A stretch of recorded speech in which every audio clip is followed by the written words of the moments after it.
to know that God is exclusive. Dili siya gusto nga nailaing Dios nga atong simbahon.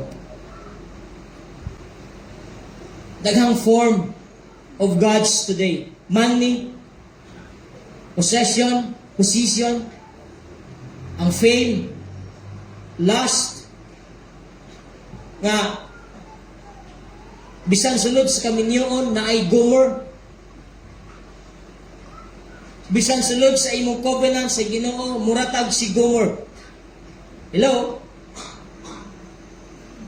Are you Gomer?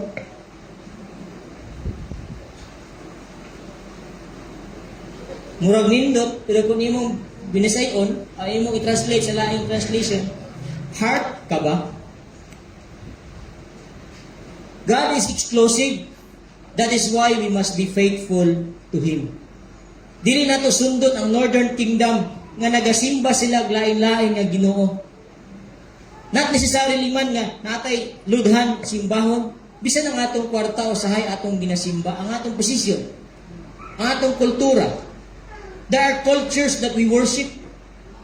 Nga bisag na nata si Ginoo sahay maghari gyapon ang atong kultura. Sa Subano, sa Bisaya, nga sama nako, nga mix ang tribo, sa uban pang mga tribo. There are cultures nga magasimba tag lain-lain nga Dios. But because God is exclusive, dili siya gusto nga iyang katawhan sama kang Gomer. Muna ingon siya, we must be faithful to Him. When we love something more than God, that is idolatry. An idol is anything that becomes more important to us than God. Today, idols may include money, material possessions, career, success, relationships. There are those relationships na kung dili man gyud na nato mabiya-biyaan. Sama kang Gomer. Nga naman gyud nga bisag ninyo sa kang prophet Hosea, mato man sa laing lalaki.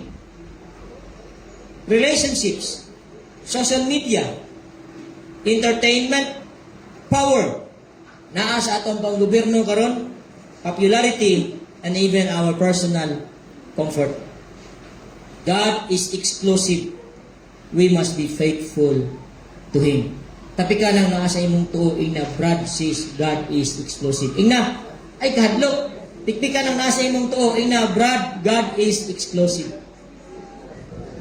Balos pod, balos. Ina sa imong wala, ina, be faithful